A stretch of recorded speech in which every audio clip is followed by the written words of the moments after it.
شہن جب چاند محرم کا سفر میں دیکھا،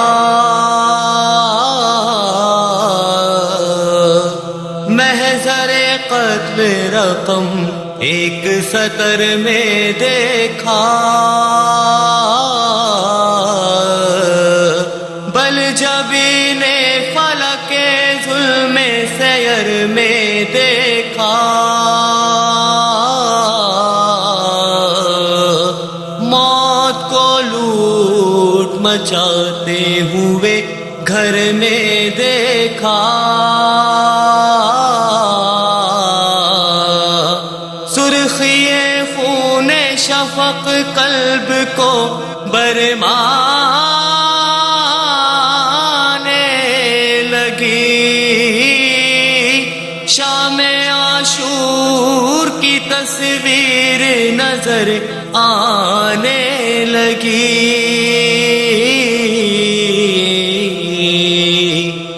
رخش کو رو کے پڑھنے لگے رویت کی دعا، زندگی بھر سے نرالی تھی یہ حضرت کی دعا، وسعت رزق کا مفہوم نصیحت کی دعا،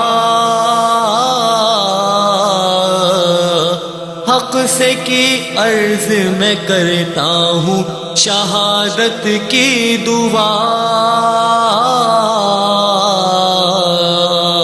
صبر وہ بخش کے تاروں سے جزا دھوم رہے، حشر تک نام میرا سید مظلوم رہے، قتل ہو جب میرا لشکر نہ جلا لائے مجھے، سب عزیزوں کے کٹے سر نہ جلا لائے مجھے، ہوں میں لوٹے علی اکبر نہ جلا لائے مجھے، تڑپے ہاتھوں پر جو اصغر نہ جلا لائے مجھے، پھول مرجھائے میرا شکر بجا لاؤں میں، آپ ننھی سی لحد کھود کے دفناؤں میں، یہ سخن سن کے تڑپنے لگی شیدائے حسین، پیٹ کر سر کو کہا ہائے اخی ہائے حسین، تم نہ ہو اور بہن رونے کو رہ جائے حسین، پھر منگا لو وہی محضر میرے ماں جائے حسین، یا میری مہر کو محضر سے مٹا دو بھائی، یا میرا نام شہیدوں میں بڑھا دو بھائی، شہ نے فرمایا کہ محضر میں اقرار بھی ہے، درج فرد شہداء قاسم ناچار بھی ہے، فوج کا ذکر بھی ہے، نام علمدار بھی ہے، مرنے والوں میں علی اکبر جرار بھی ہے، انتہا کا کوئی گوشانہ فلک چھوڑے گا، میرا صغر بھی میری گود میں دم توڑے گا۔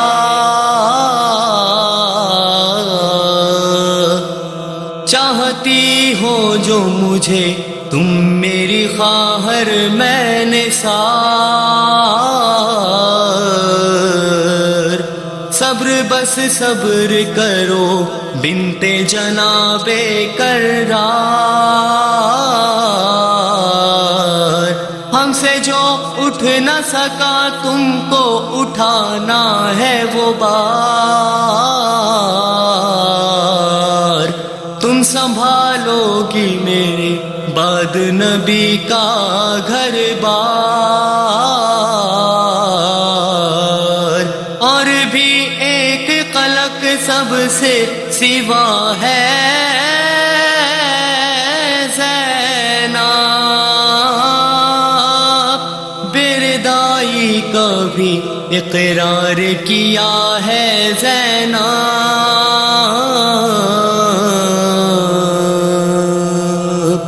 بردائی کا بھی اقرار کیا ہے زینب۔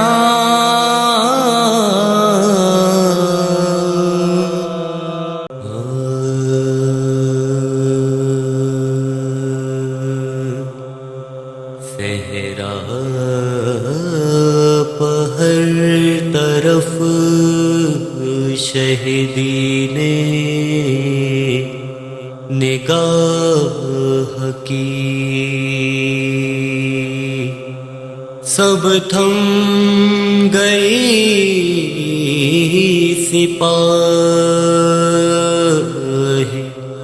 شہ کم سپاہ کی،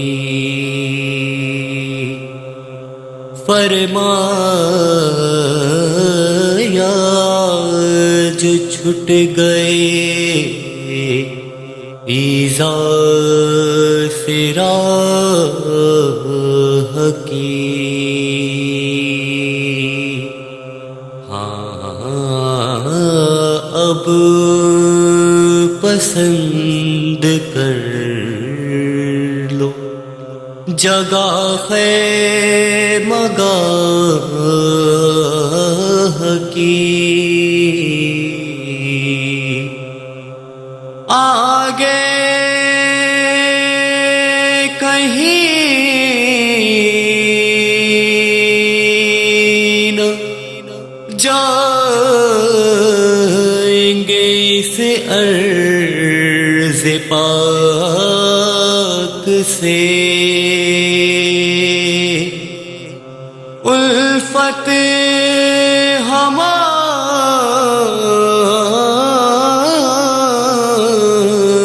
ہماری خاک کو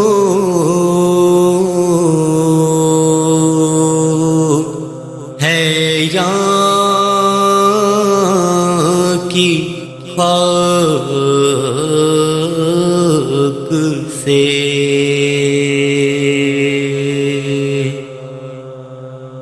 زینب نے جب یہ سروردی سے سنا کلام، محمل سے یوں پکاری، کلیجے کو تھام تھام، کیوں چلتے چلتے آپ نے یا روک لی لگام، بھیا ادھر تو آؤ، یہ ہے کون سا مقام، بستی بھی ہے کوئی کہ یہی ایک نہر ہے، اس دشت پر خطر میں اترنا تو قہر ہے. اس سرزمین کے گل نظر آتے ہیں مجھ کو خار. نشتر سے کم نہیں رگے جاں کو یہ سبزدار. یہ بادیں تند و تیر سی ہوتی ہے دل کے پار. اس بن کی خاک سے میری خاطر ہے یہ غبار. کیا رنگ آگے دیکھیے قسمت دکھاتی ہے. یہاں کی زمین سے خون کی بو مجھے کو آتی ہے. آنکھوں میں اشک بھر کے یہ بولے شہ زمن. اترو یہی کہ خوف کی جان یہ نہیں بہن. یہ نہر القما ہے یہ ہے کربلا کا بن. آئے اسی کے شوق میں ہم چھوڑ کر وطن. رہنے میں اس جگہ کے ضرر کیا فقیر کا خیمہ یہاں ہوا تھا جناب امیر کا. یہ سن کے بنت فاطمہ نیکی جگر سے بولی یہ کربلا ہے تو لو ہم ہوئے تباہ. ہے حسین کو نہ ملے گی کہیں پناہ. ڈوبے گا بیر خون میں دو عالم کا بادشاہ. سر پر اڑا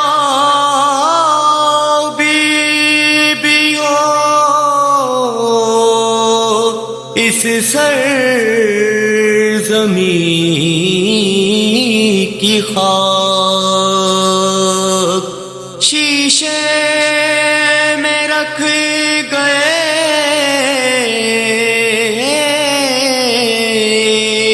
ہیں محمد یہی کی خاک.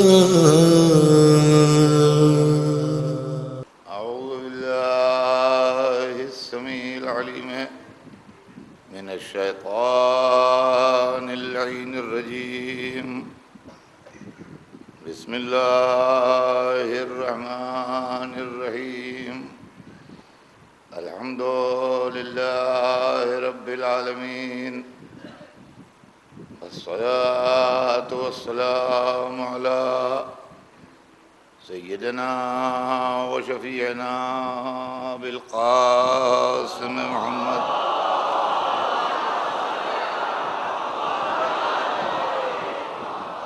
وآله الطيبين الطاهرين المعصومين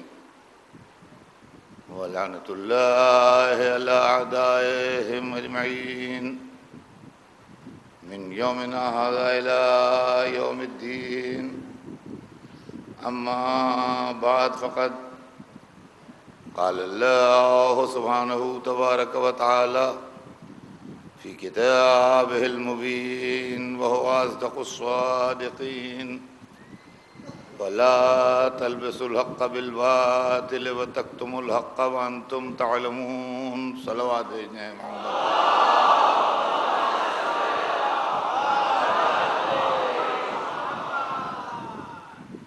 ارشاد ہے جناب رب العزت ہے کہ اور حق کو باطل میں نہ ملاؤ اور حق کو نہ چھپاؤ جبکہ تم جانتے ہو. یعنی جانتے بوجھتے ہوئے حق کو چھپانا یا جانتے بوجھتے ہوئے حق کو باطل میں ملانا، یہ مزاج مشیت کے اور احکام قرآن کے خلاف ہے. ہم اس آیت کی روشنی میں ان کے حق کی بات کرنے جا رہے ہیں جن کو قرآن نے حق کہا ہے.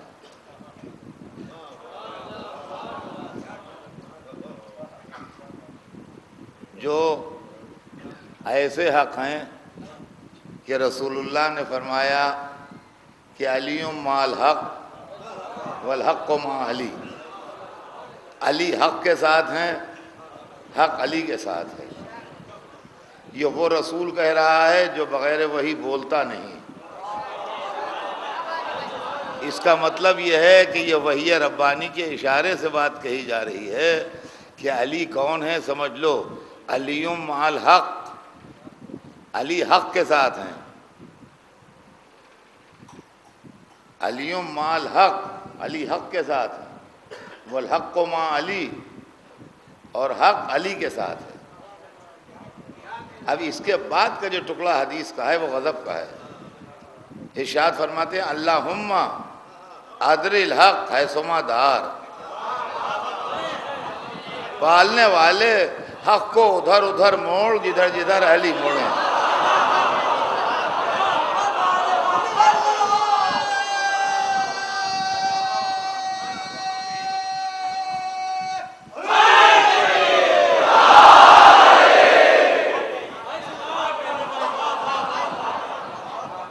حق کو ادھر ادھر موڑ، حق کو ادھر ادھر موڑ جدھر جدھر علی موڑیں. اب اس سے چند باتیں پیدا ہوتی ہیں ذہن میں. ایک تو یہ ہے کہ بظاہر بات یوں ہونا چاہیے تھی کہ علی کو ادھر موڑ جدھر حق موڑے، مگر رسول نے یوں نہیں کہا. رسول نے فرمایا حق کو ادھر موڑ جدھر علی موڑیں. دیکھیے، جو آگے چلے گا، پیچھے چلنے والا ادھر موڑے گا جدھر وہ موڑے. اگر رسول یہ کہتے کہ علی کو ادھر موڑ جدھر حق موڑے تو حق بنتا امام، علی بنتے ماموم. جبکہ علی کو امامت مطلقہ ملی ہے، لہذا علی ہے امام، حق ہے ماموم. حق کی پہچان یہ ہے کہ جب تک علی کے پیچھے رہے حق ہے.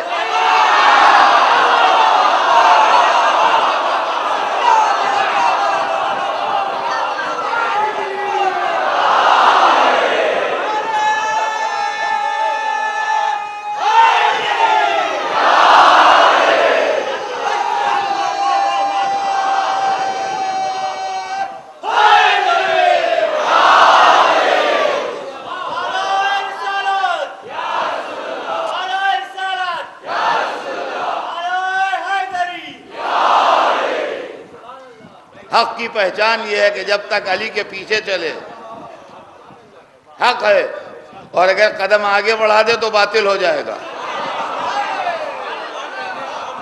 عزیزان گرامی، یہ منزل ہے خدا کی قسم. اللہم ادر الحق حیثما دار.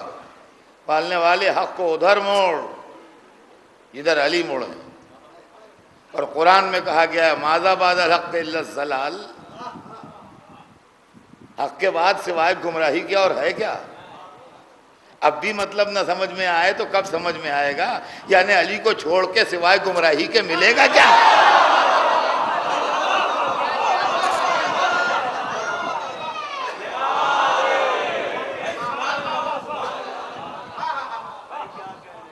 علی کو چھوڑ کے گمراہی کے علاوہ ملے گا کیا؟ اور عزیزان گرامی، اسی حق میں ہم کو بہت سے پتے دیے ہیں،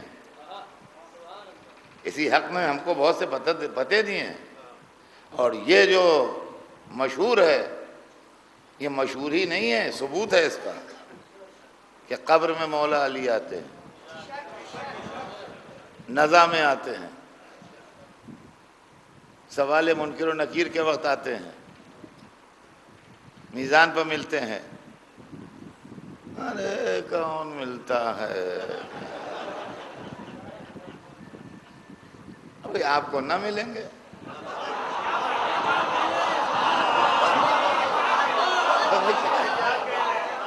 تمہیں جھگڑا کہے گا؟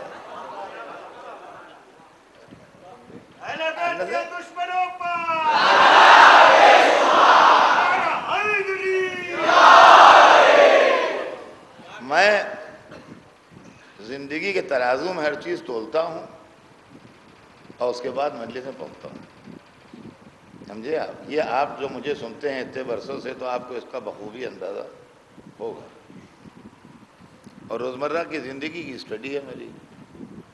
ایک لڑکا لکھنؤ سے روٹی روزی روزگار کے لیے کام کی تلاش میں بمبئی آیا، آتے رہتے ہیں، یو پی سے ادھر سے آتے رہتے ہیں۔ لکھنؤ سے ایک لڑکا اپنے روٹی روزی کی تلاش میں، کاروبار کی تلاش میں بمبئی آیا، وہ اس کے پہلے کبھی آیا نہیں تھا، نہ بمبئی میں اس کا کوئی جاننے والا تھا، کوئی جاننے والا نہیں تھا، قسمت آزمائی کے لیے بمبئی آیا۔ جب وہ چلنے لگا تو اسٹیشن پر اس کے دوست نے ایک اتے سے پرچے پر اس کو ایک موبائل نمبر لکھ کے دے دیا اور کہا یہ موبائل نمبر ہمارے ایک دوست کا ہے جو بمبئی میں رہتا ہے، جا کے ٹیلی فون کرنا، ہو سکتا ہے وہ کچھ تمہاری مدد کر دے۔ آپ یقین مانیے کہ وہ کلیجے سے لگائے ہوئے لائے گا اس پرچے کو۔ اب وہ موبائل نمبر ملے نہ ملے، وہ آدمی مدد کرے نہ کرے، وہ سب بات کی باتیں ہیں، لیکن جب تک وہ بمبئی میں وی ٹی پر اترے گا اس وقت تک وہ کلیجے سے لگائے رہے گا، اس لیے کہ وہ اتنا سا کاغذ کا پرچہ جس پر ایک موبائل لکھا ہے اس کے لیے بہت بڑا آسرا ہوگا۔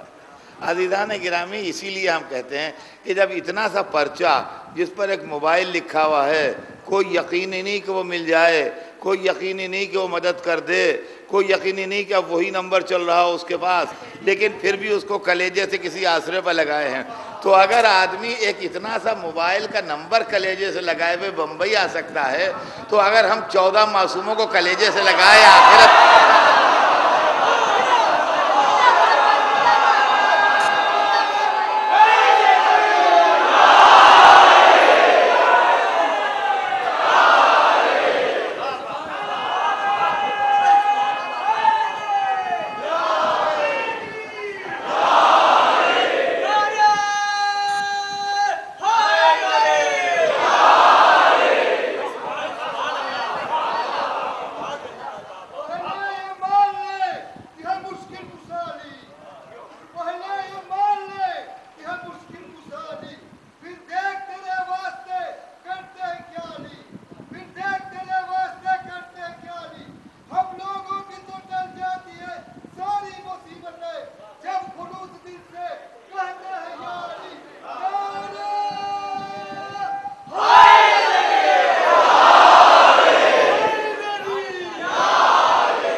تو عزیزان محترم،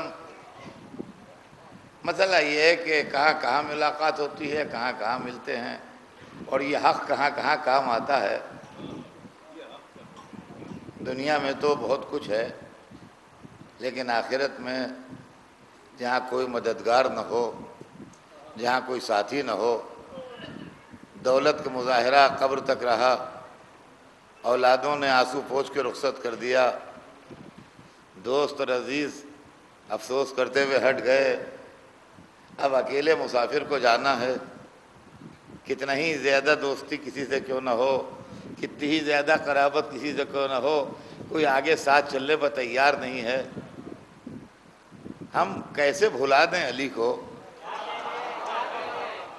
جنہوں نے ایسے موقع پر آنے کا وعدہ کیا ہے؟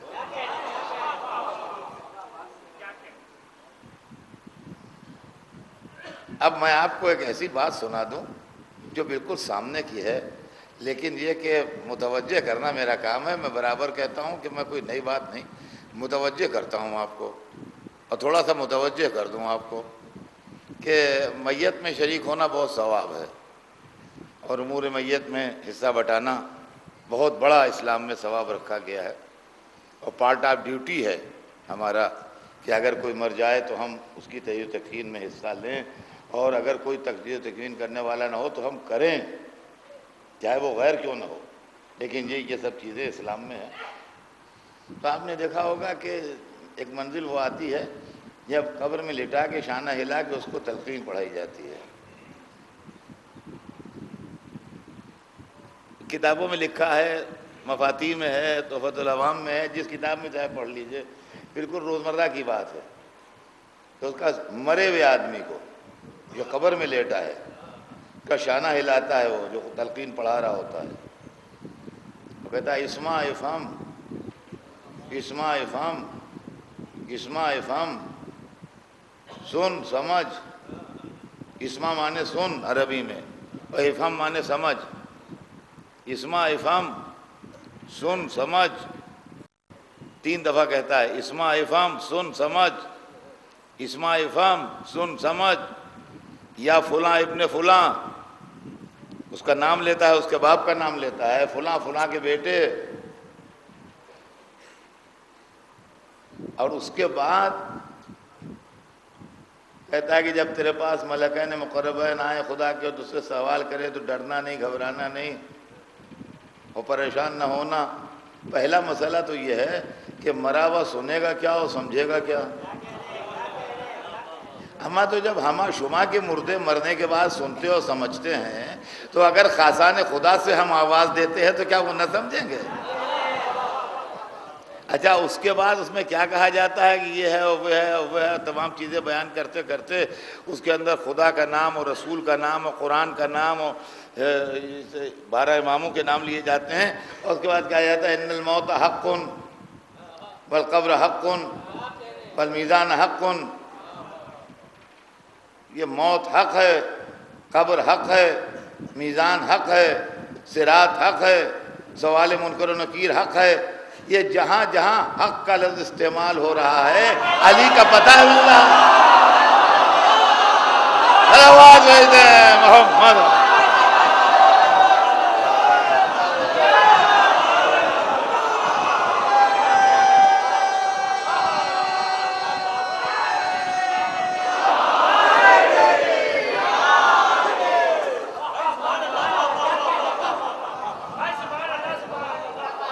حدیث سے اس کو ملائیے، ان الموت حق، موت حق ہے، علی مال حق والحق علی، سوال منکر و نکیر فی القبر حق، سوال منکر و نکیر قبر میں حق ہے، علی مال حق والحق مع علی، الصراط حق، صراط حق ہے، المیزان حق، میزان حق ہے۔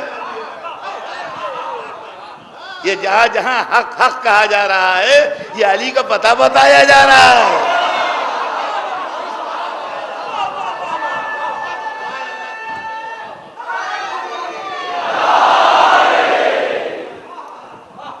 بھیا ہو جو بھی، امید پر دنیا قائم ہے۔ دیکھیں مثل مشہور ہے کہ امید پر دنیا قائم ہے۔ کہتے ہیں موت بہت سخت چیز ہے، موت بہت سخت چیز ہے، یہ مشہور ہے، اور اس کی تشبیہ یوں دی گئی ہے کہ ایک مہین باریک کپڑا ایک ایسے درخت پر ڈالا جائے جس میں کانٹے ہوں، اور اس کے بعد پھر اس کو کھینچ لیا جائے تو وہ تار تار ہو جائے گا کانٹوں کی وجہ سے۔ کہتے ہیں روح نکلنے کا یہ منظر ہوتا ہے۔ اب بھائی ہوتا ہوگا، ہم کہہ نہیں سکتے، اس لیے کہ ہم لوگ کوئی اس منزل سے گزرا نہیں جو کہتا میں کہتا ہوں ایسا نہیں ہوگا، کوئی نہیں کہہ سکتا، ہوتا ہو۔ لیکن ہمیں ایک بات کا اعتبار ہے کہ اگر علی آ گئے تو پھر تکلیف نہیں ہوگی۔ کیوں تکلیف نہیں ہوگی؟ اس کی وجہ ہے، قرآن نے ہمیں اطمینان دلا دیا کہ تکلیف نہیں ہوگی، اس لیے کہ قرآن میں ایک جگہ یہ لکھا ہے کہ جب مصر کی عورتوں کے سامنے سے حضرت یوسف گزرے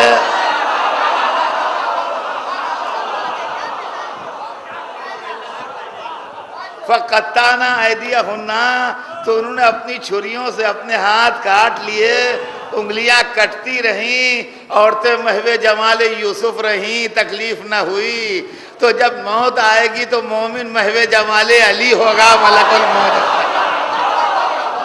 صلوات بھیجتے ہیں محمد۔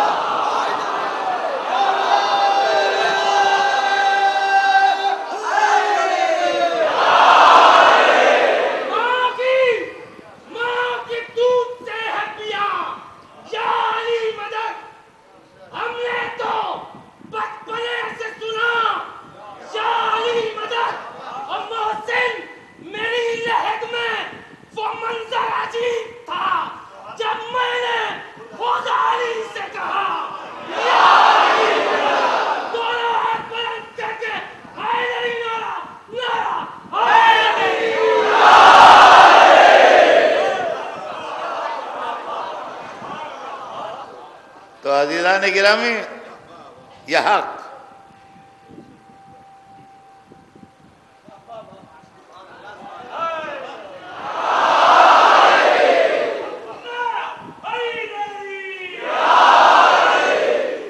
یہ حق کی بات ہے، حق، موت حق ہے، قبر حق ہے۔ کیا ہمارا ہے تو ہم آئیں گے، ہماری کیا مجال ہے جو ہم بلائیں؟ قمبر کو تو بلا نہیں سکتے، علی تو بڑی چیز ہے، کیا ہستی ہے ہماری جو بلائیں؟ یہ ان کا کرم ہے جو انہوں نے کہا ہے ہم آئیں گے، ہماری ہمت تھوڑی ہے کہ ہم کہیں تشریف لائیے، ارے کہاں علی کہاں ہم، انہوں نے کہا ہم آئیں گے۔ لیکن اگر آئیں گے تو مشکل آسان بھی ہو جائے گی،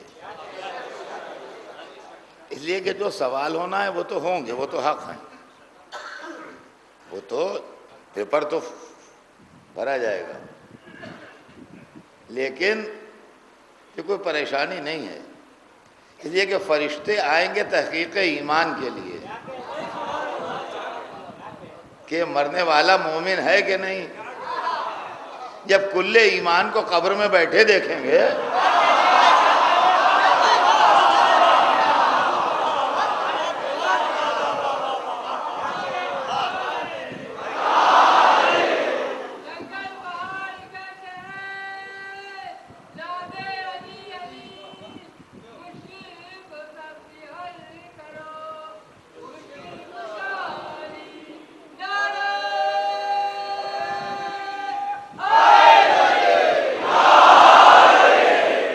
دیکھیے مومنین شعر ویر پڑھا کرتے ہیں، بیچ میں ابھی پڑھے گئے شعر تب ایک شعر مجھے بھی یاد آ گیا، تو وہ شاعر کہتا ہے کہ ڈر تھا مجھ کو قبر میں جب تک نہ آئے تھے علی،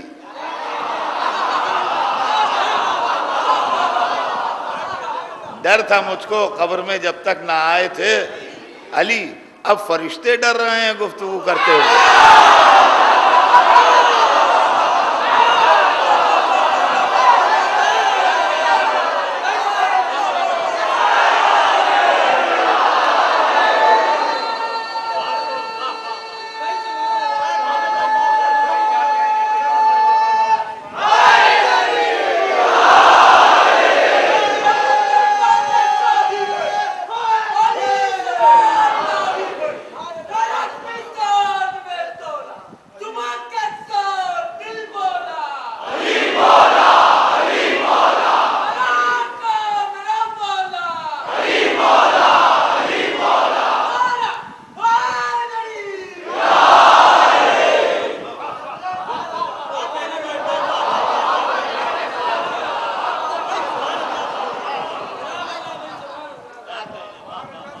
اب فرشتے ڈر رہے ہیں گفتگو سے۔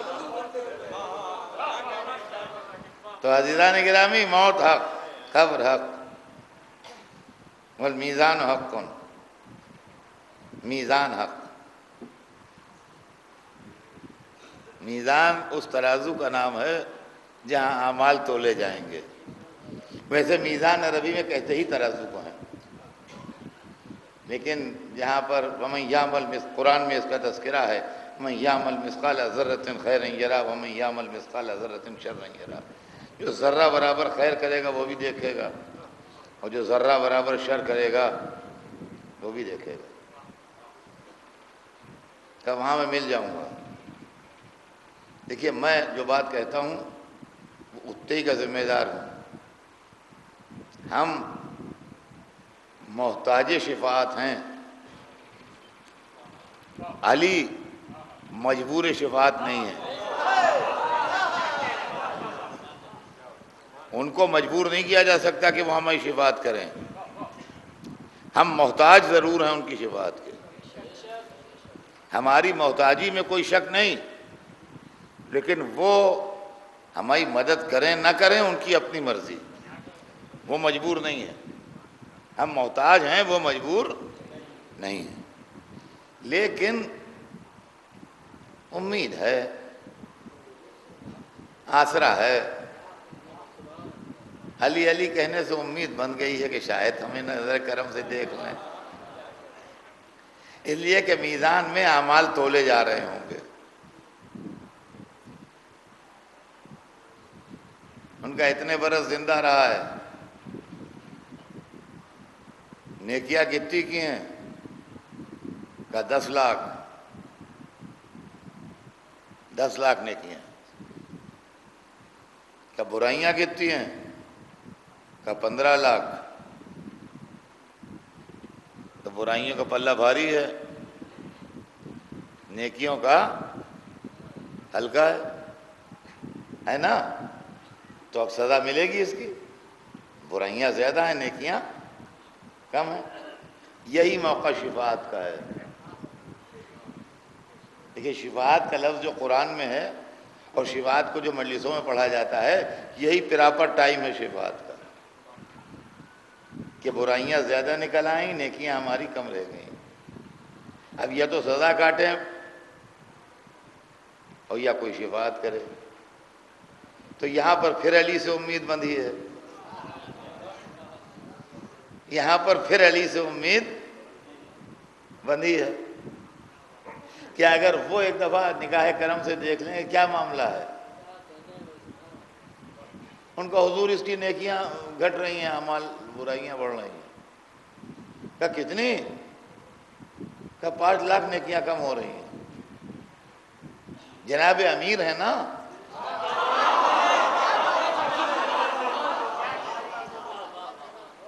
امیر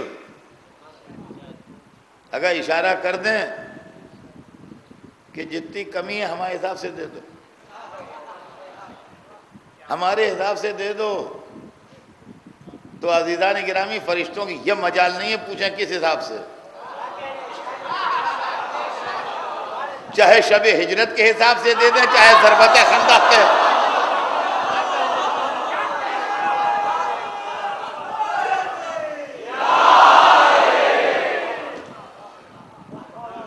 اور یہ نہ پڑھ کہہ دیجیے گا کہ یہ کہاں سے پڑھ دیا آپ نے، اس کی شرعی دلیل کیا ہے؟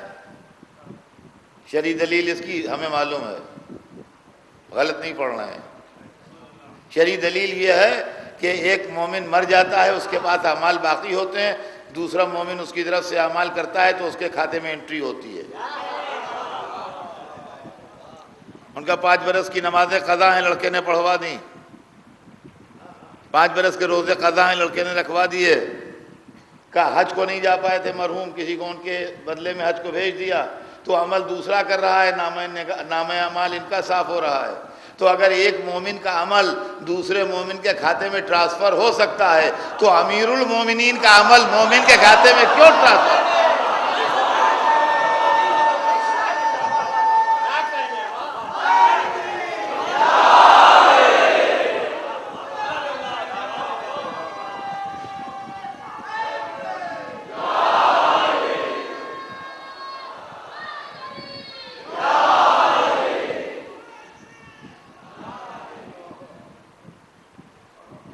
والصراط حق، صراط حق ہے، صراط حق ہے،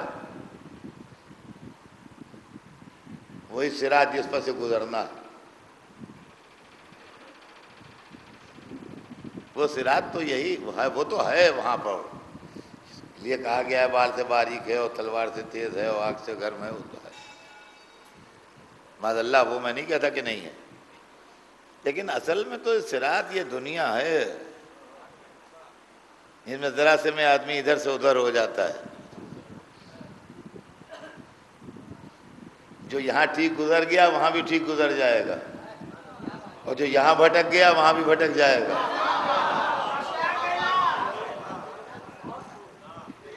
اسی لیے علی کے حق میں مروت نہیں کرنا چاہیے، اس لیے کہ یہاں ہم بے مروتی کر گئے اگر، اور وہاں انہوں نے بے مروتی کر لی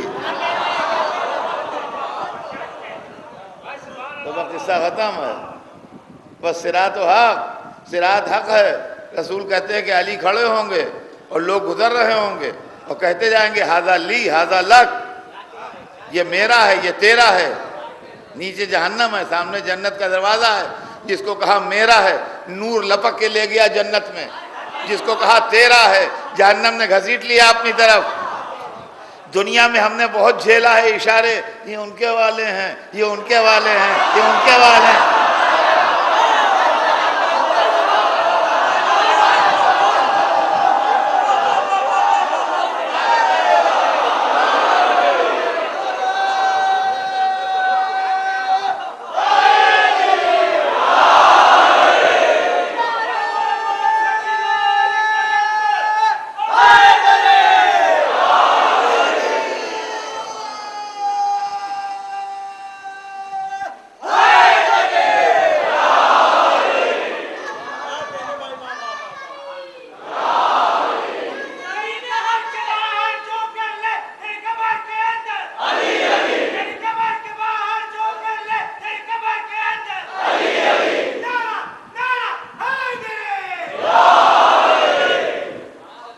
اب سمجھے آپ حق علی کیا ہے؟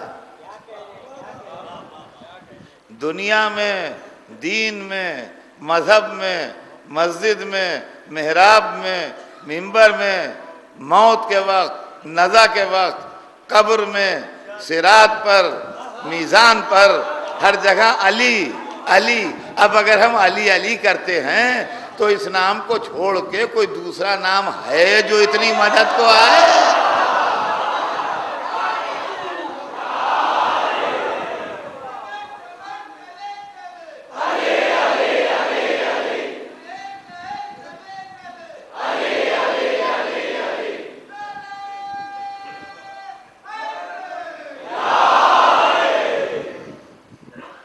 حق اہل بیت اور حق علی اور حق آل رسول، اس کے اوپر گفتگو ہوتی۔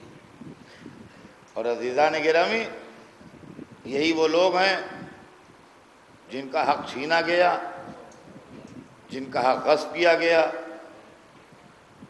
جن کا حق چھپایا گیا، جن کے واقعات پر پردے ڈالے گئے، گزر گئے دور۔ عہد بنی امیہ گزر گیا، حق علی کے خلاف کوششیں کرتے ہوئے، عہد بنی عباس گزر گیا، حق علی کے خلاف کوششیں کرتے ہوئے،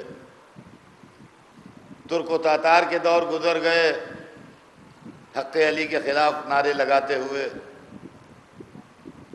مختلف دور گزرتے چلے گئے، لیکن جس طرح ذات علی میدان میں جمی رہی، اسی طرح فضائل علی بھی میدان میں جمے رہے۔ نہ دشمنوں کے نرغے علی کو گرا سکے میدان میں، اور نہ مخالفتیں علی کا کچھ بگاڑ سکیں علی کے بعد۔ اور آج اتنے لوگ جس نے اللہ کی راہ میں جہاد کیا، ان نے رسول کی نصرت کی،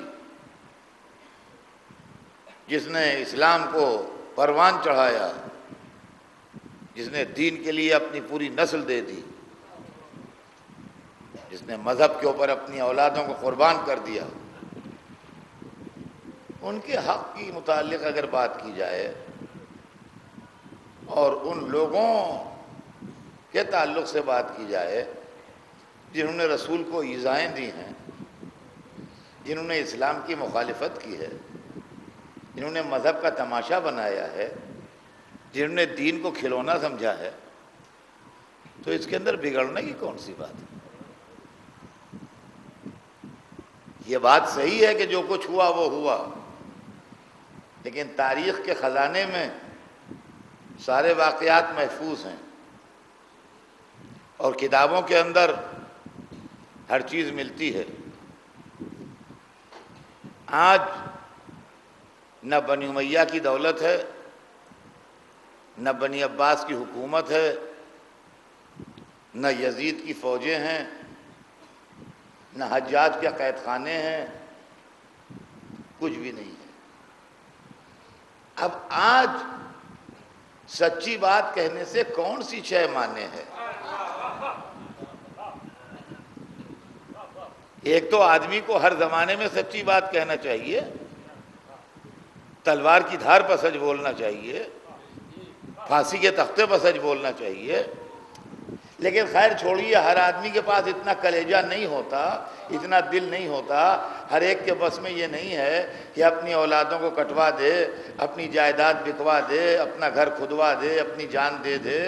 اب وہ جانے، خدا جانے، ہم نہیں کچھ بولتے اس میں، لیکن جب دور امن و امان آ جائے، جب دور سکون آ جائے، جب ایسا زمانہ آ جائے کہ آپ کو سینکڑوں طرح کے پروٹیکشن حاصل ہیں، اب تو سچی بات منہ سے نکالیے۔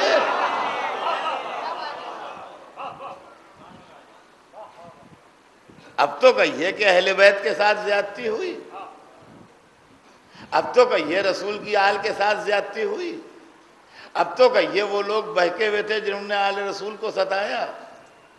اور اگر اب بھی کچھ کہنے سے باز آ رہے ہیں اور کچھ ریزرویشنز ہیں، کچھ ہیزیٹیشن ہے، کچھ زبان میں لکنت ہے، تو اب ہمیں یہ سوچنے پر مجبور ہونا پڑے گا کہ کہیں یہ مینوفیکچرنگ ڈیفیکٹ تو نہیں ہے مشین میں۔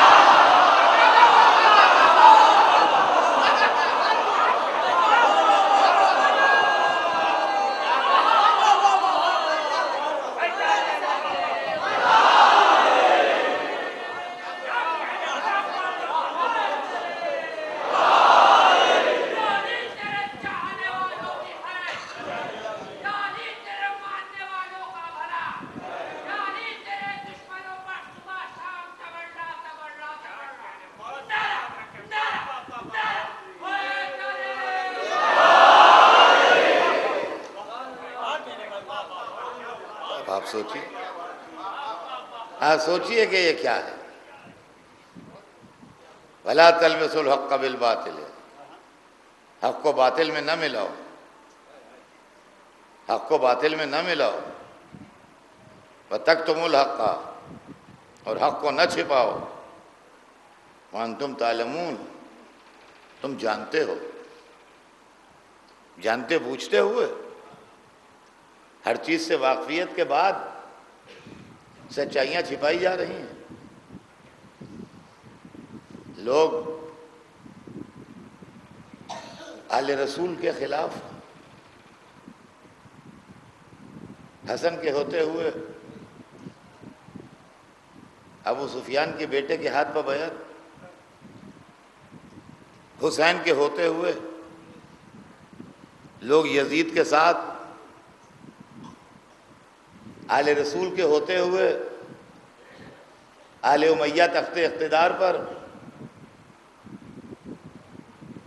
اور اس کے بعد عالم اسلام چپ، نہ کوئی صحابی بولتا ہے، نہ کوئی حافظ بولتا ہے، نہ کوئی حاجی بولتا ہے، نہ کوئی نمازی بولتا ہے، نہ کوئی روزہ دار بولتا ہے، سب خاموش ہیں۔ اسلام کس لیے آیا تھا؟ کیا اسلام اس لیے آیا تھا کہ مسلمان ساری دنیا کا مال کھاتے رہیں اور بیٹھے رہیں؟ اسلام دین علم ہے، اسلام دین شرافت ہے، اسلام دین انسانیت ہے، اسلام امن و امان کا دین ہے، اسلام سکون کا دین ہے، اسلام دولت کمانے کا نام نہیں ہے، اسلام گلے کاٹنے کا نام نہیں ہے، اسلام خون بہانے کا نام نہیں ہے۔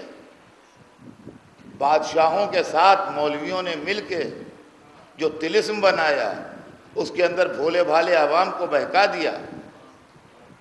میں آئندہ مجلسوں میں آپ کے سامنے پڑھوں گا کہ کون کون سے معاملے ایسے ہیں جو پولیٹیکلی موٹیویٹڈ ہیں، اور کون کون سی ایسی معاملے ہیں اسلام کے اندر جو اس کے اندر سیاستوں نے اپنے جلوے دکھائے ہیں، جو طلسم بنائے گئے ہیں، جو فریب بنائے گئے ہیں، جس کے اندر 1400 برس سے ملت گرفتار ہے، اور اس کا نتیجہ یہ نکلا میرے دوستو کہ آج مسلمان علم سے محروم ہو گیا۔ سب سے بڑی بدنصیبی ملت مسلمہ کی یہ ہے کہ اس کے پاس علمی قحط ہے۔ مولویوں نے بادشاہوں کے ساتھ مل کے عوام کو اس لیے جاہل رکھا کہ اگر یہ پڑھ لکھ جائیں گے تو کہیں سچائیوں تک پہنچ نہ جائیں، کہیں حقیقتیں بے نقاب نہ ہو جائیں، کہیں اصلیتیں واضح نہ ہو جائیں، کہیں تخت ڈگمگانے نہ لگیں، کہیں کرسیاں الٹ نہ جائیں، لہذا لوگ بے وقوف رہیں۔ عزیزان گرامی، سوچنے کے قابل بات ہے۔ آپ تاریخ پڑھیے تو آپ کو ایک ایک چیز کا اندازہ ہو جائے گا کہ علی کو چھوڑ کے لوگوں نے جہالت کا دامن تھاما۔ رسول نے جو اسلامی قیادت بحکم خدا غدیر خم میں مولا علی کے حوالے کی تھی، من کنتم تو مولا ہو فہذا علی مولا کہہ کے، وہ کیا چیز تھی؟ لوگوں نے رسول کی نیت پر شبہ کیا اور سمجھے اپنے بھائی کو حکومت دے کے جا رہے ہیں، اپنے بھائی کو دولت دے کے جا رہے ہیں، اپنے بھائی کو عیش و عشرت کی نوید دے کے جا رہے ہیں، ہم یہ دولت نہیں ملنے دیں گے، ہم یہ اقتدار نہیں ملنے دیں گے۔ انہوں نے رسول کی نیت پر شبہ کیا۔ رسول اپنے بھائی کو بحکم خدا قیادت اسلامی دے کے جا رہے تھے۔ قیادت اسلامی میں زہر کا پیالہ پینا پڑتا ہے، قیادت اسلامی میں گھر جلوانا پڑتا ہے، قیادت اسلامی میں بچے ذبح کروانا پڑتے ہیں، قیادت اسلامی میں سر پر تلوار کھانا پڑتی ہے، قیادت اسلامی میں گلے کٹوانا پڑتے ہیں۔ رسول جانتے تھے کہ ہر خاندان میں اتنا کلیجہ نہیں ہے کہ یہ سب کرے۔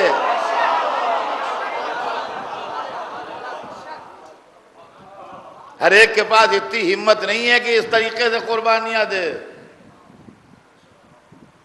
یہ سارا معاملہ گڑبڑ ہو جائے گا، لہذا ہمارے گھر والے قربانی دیں گے۔ لوگوں نے کہا نہیں، ہم تو یہ نہ ہونے دیں۔ تو علی کو جو قیادت اسلامی مل رہی تھی تو کیا مل رہا تھا؟ علی کو کچھ نہیں مل رہا تھا، ہم کو مل رہا تھا۔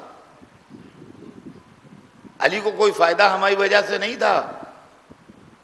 علی جیسا اسکالر اور علی جیسا عالم چند جاہل عربوں کو لے کے کیا کرتا؟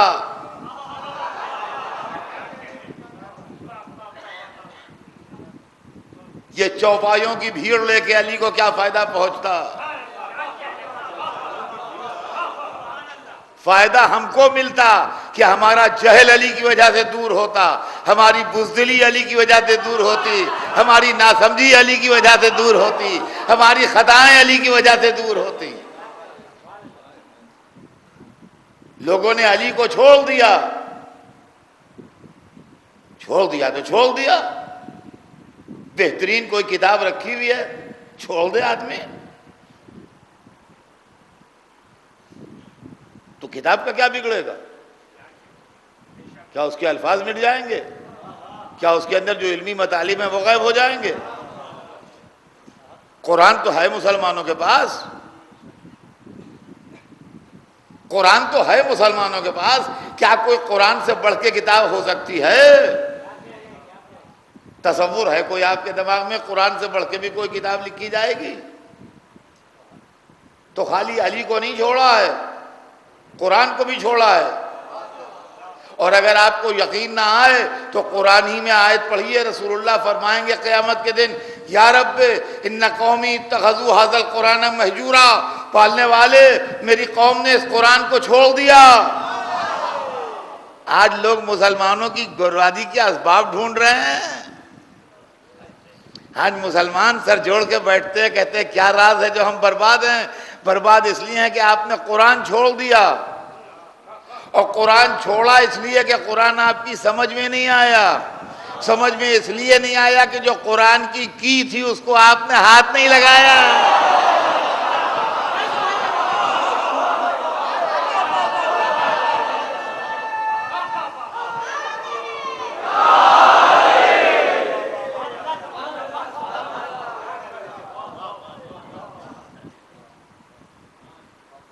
جس کے ذریعے قرآنی علوم ملتے، جس کے ذریعے قرآنی فائدے ہوتے آپ کو، جس کے ذریعے قرآن کی باتوں کا پتہ لگتا آپ کو، آپ نے ان کو چھوڑ دیا۔ قرآن میں تو بے شک سب کچھ ہے، لا ردم ولا یابس الا فی کتاب مبین، کوئی خشک و تر ایسا نہیں ہے جو کتاب مبین میں نہ ہو، کوئی خشک و تر ایسا نہیں ہے جو کتاب مبین میں نہ ہو۔ تو ہے تو نکالیے، کوڈ ہے، ڈی کوڈ کرنا جانتے ہی نہیں۔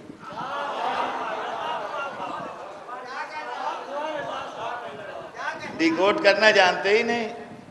اچھا قرآن آپ سے بات نہیں کرے گا اس لیے کہ اپنا جیسا ہو تو بولے،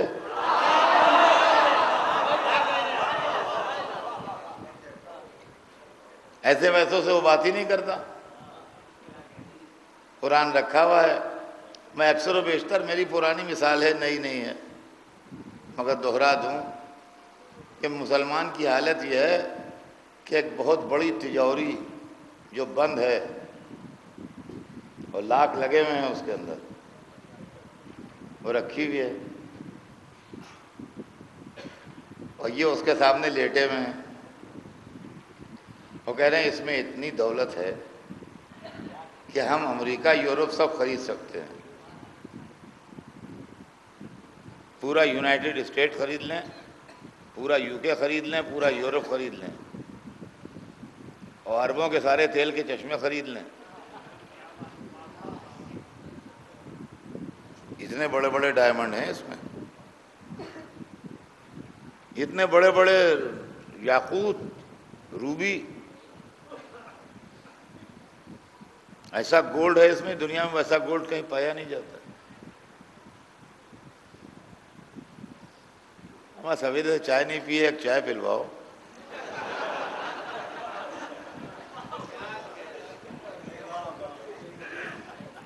ایک طرف دولت مندی کا یہ عالم ہے کہ پوری دنیا خریدنے کا دمخم ہے، دوسری طرف صورتحال یہ ہے کہ چائے مانگ کے پی رہے ہیں، بیڑی مانگ کے پی رہے ہیں۔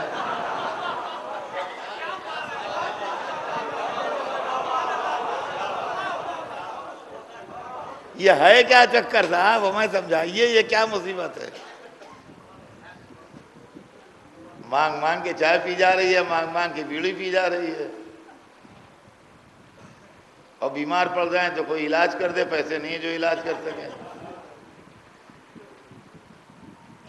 ہمارے پاس سب کچھ ہے، اس کے پاس کیا ہے؟ کچھ بھی نہیں، فقیر ہے ہمارے لیے۔ یہ سانحہ کیا ہوا؟ بس آج اسی سانحے کے اوپر بیان تمام ہوگا، کل آگے بڑھے گا بیان۔ یہ سانحہ کیا ہوا آخر کہ جو یہ سب ہوا؟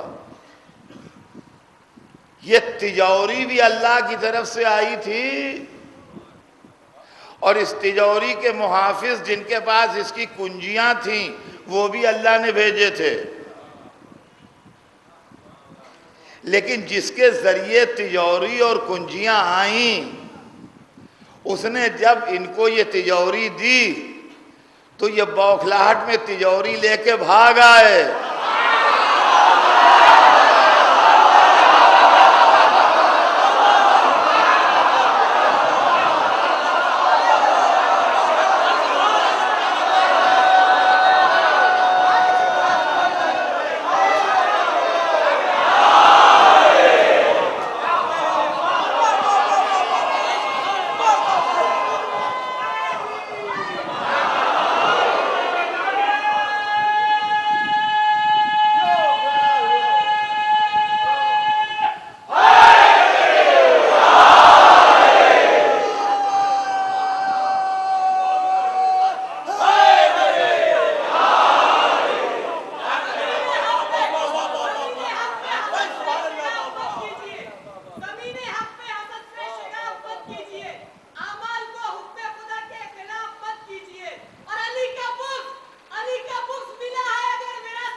تو بھیا یہ سانحہ ہو گیا کہ تجوری لے کے بھاگ آئے، اور جو لایا تھا وہ کہتا رہا کنجیاں لیتے جاؤ، تو ان کا ہمیں تجوری کافی ہے، کنجیوں کی ضرورت نہیں۔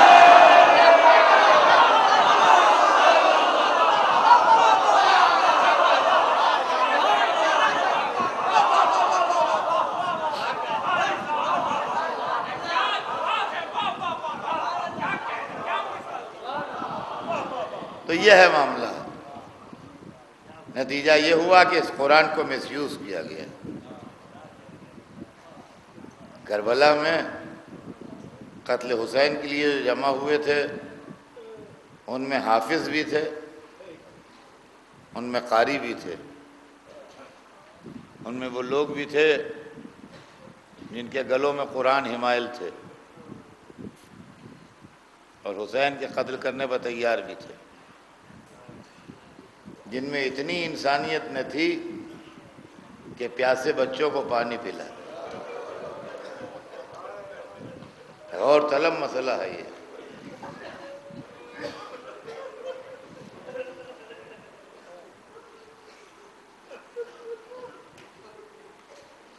انسانیت و شرافت ایک ایسی شے ہے کہ جس کی ہر مذہب میں قدر ہے، لیکن وہ لوگ کہ جنہوں نے رسول کو اپنی آنکھوں سے دیکھا بھی تھا اور جن کے سامنے قرآن اترا بھی تھا، وہ دنیا کی لالچ میں یزید کی طرف سے چہروں پر نقابیں ڈال ڈال کے آئے۔ آپ زیارت عاشورہ پڑھتے ہیں، اس کے اندر یہ جملے موجود ہیں کہ لعن اللہ امۃ اسرجت والجمت وتنقبت وتحیت لقتالک۔ پڑھ لیجیے گا، عشرے کے دن یاد آ جائیں گے۔ ہم ان سے بیزار ہیں، بری ہیں، جنہوں نے گھوڑوں پر زینے باندھی، جنہوں نے اپنی سواریاں تیار کیں، جو مہیا ہوئے آپ کے قتل کرنے کے لیے، اور جنہوں نے اپنے چہروں پر نقابیں ڈالیں۔ یہ نقابیں ڈالنے والے وہی تھے جو حسین کو رسول کی گود میں دیکھ چکے تھے، جو حسین کو رسول کے کاندھے پر دیکھ چکے تھے، جو حسین کو نماز کے عالم میں پشت رسول پر دیکھ چکے تھے۔ آج یہ دنیا کی محبت میں دین بیچ کے رسول کے نواسے کو قتل کرنے آئے تھے، حسین سے لڑنے آئے تھے۔ اور اللہ اکبر، محمد کے نواسے نے شرافت کا وہ معیار قائم کیا کہ جس کی مثال دنیا میں نہیں ہے۔ دیکھیے، دوست کے ساتھ تو ہر ایک شرافت برتتا ہے، دشمن کے ساتھ شرافت برتنا معیار ہے۔ جب خطبہ پڑھا ہے تو کہا میں تم میں وہ چہرے دیکھ رہا ہوں جو مجھے میرے نانا کی آغوش میں دیکھ چکے ہیں، مگر ان کے نام حسین نے نہیں لیے، اس لیے کہ جب انہوں نے اپنے چہرے نقابوں میں چھپا لیے تھے تو حسین نے ان چہروں کو بے نقاب نہیں کیا۔ اللہ اکبر۔ کربلا میں حسین ابن علی کی شرافت نفس کے جو مظاہرے ہوئے ہیں وہ اپنی مثال آپ ہے تاریخ عالم میں، جہاں دشمنوں کے لیے بھی آپ نے ایک نہایت شرافت کا ثبوت دیا۔ آج دوسری رات آ گئی، دوسری محرم وہ تاریخ ہے جب حسین کا قافلہ کربلا پہنچ گیا۔ چلتے چلتے گھوڑا رکا، پوچھا اس زمین کا نام کیا ہے؟ کسی نے کہا نینوا، کہا اور بھی کوئی نام ہے؟ کسی نے کہا شت فرات، کہا اور بھی کوئی نام ہے؟ کہا ماریا، کہا نہیں اور بھی کوئی نام ہو۔ ایک نے کہا کربلا۔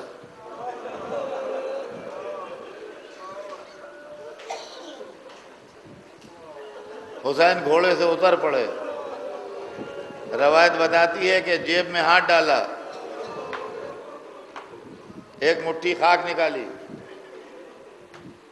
زمین سے جھک کے ایک مٹھی خاک اٹھائی، دونوں کو رنگ دیکھا، رنگ دونوں کا مل رہا تھا، پھر باری باری کر کے دونوں کو سونگھا، دونوں کی خوشبو مل رہی تھی، دونوں مٹھیاں خاک کی پھینک دی اور بھائی سے متوجہ ہوئے، عباس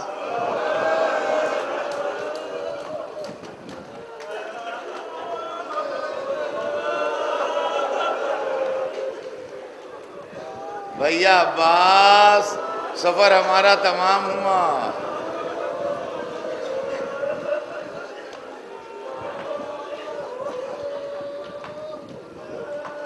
بھیا یہی وہ جگہ ہے جہاں ہم قتل کیے جائیں گے، یہی وہ جگہ ہے جہاں ہمارے بچے ذبح کیے جائیں گے۔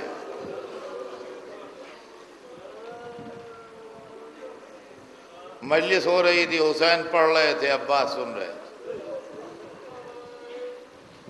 قافلہ کربلا میں اتر گیا، جو زمینوں کے مالک تھے ان کو بلایا، کہا تم یہ زمین ہمارے ہاتھ بیچو گے؟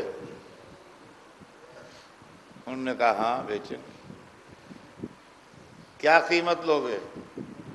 جو انہوں نے اپنے منہ سے قیمت کہی، چکایا نہیں، جو منہ سے قیمت کہی وہ قیمت ان کو دے دی، اور اس کے بعد ان سے کہا کہ ہمیں یہاں رہنا نہیں ہے، یہ زمین ہم تمہیں کو واپس کر رہے ہیں، ہماری قبریں بنیں گی یہاں۔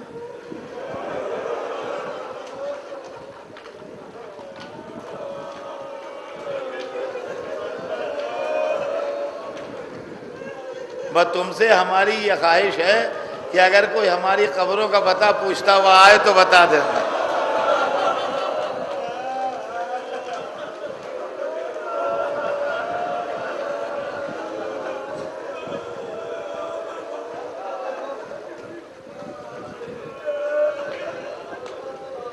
عباس نے دریا کے کنارے خیمے نصب کیے، جو فوجی نقطہ نظر سے بھی اور ہر اعتبار سے بہترین جگہ تھی۔ اتنے میں دشمن کی فوج آ گئی، کہا یہاں سے خیمے ہٹائیے، یہاں ہم اپنے خیمے لگائیں۔ غازی کو جلال تو آیا، مگر مصلحت امام یہ نہیں تھی کہ پانی پر تلوار چلے، وہ تلوار جو حق و باطل کا فیصلہ کرنے والی تھی، اس بات پر چل جاتی کہ پانی پہ کون رہے گا۔ بھائی کو روک لیا، ریتی پر خیمے نصب ہوئے۔ عزیزان گرامی، میں نے کتاب میں نہیں پڑھا، میں تصور کے سہارے مصائب پڑھتا ہوں۔ جب خیمے نصب ہو گئے ہوں گے تو عماریوں سے زینب بھی اتری ہوں گی، ام کلثوم بھی اتری ہوں گی، شہزادی سکینہ بھی اتری ہوں گی، بنی ہاشم کی شہزادیاں بھی اتری ہوں گی، عباس بھی تھے، علی اکبر بھی تھے، قاسم بھی تھے، اون محمد بھی تھے، لیکن 11ویں محرم کو جب یہ قافلہ جانے لگا تو نہ عباس تھے نہ علی اکبر، نہ محمد تھے نہ قاسم۔ زینب نے ایک دفعہ دریا کو دیکھا، یا عباس انت الذی رکبتنی، اے بھیا تم نے مجھے سوار کیا تھا، اب بہن جا رہی ہے کیا سوار کرنے کا۔